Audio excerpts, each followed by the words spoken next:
Joseph in Egypt. A slave becomes a leader. Joseph was sold as a slave to a man named Potiphar. Potiphar worked for Pharaoh, the ruler of Egypt. Potiphar could tell that the Lord helped Joseph. He trusted Joseph and put him in charge of his house and everything he owned. Potiphar's wife liked Joseph. She wanted Joseph to break the Lord's commandments. With her, Joseph told her no. Potiphar's wife would not listen. So Joseph ran away. She was angry at Joseph. She showed Potiphar a piece of Joseph's clothing. She lied to Potiphar about Joseph. Potiphar put Joseph in prison. Joseph had been separated from his family. He had become a slave, and now he was a prisoner. But the Lord still helped Joseph. Joseph did not give up. The Lord blessed a prison guard. To see the good in Joseph, the guard began to trust him, so he put Joseph in charge of the other prisoners.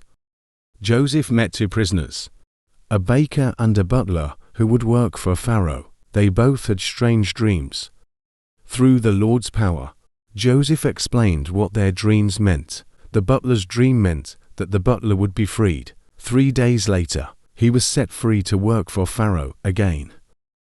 One day Pharaoh was upset by his dreams. No one could tell him what his dreams meant. Then, the butler remembered that Joseph could explain dreams.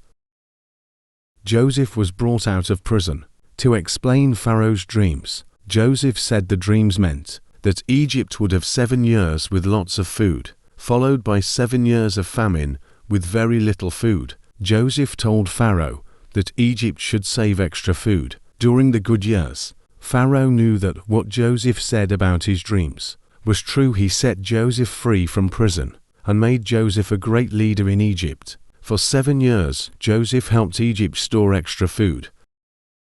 Then the famine came during this time. No one could grow any food. People traveled to Egypt to buy the food Joseph had stored. Because of Joseph, the Egyptians saved enough food to help them and others survive the famine.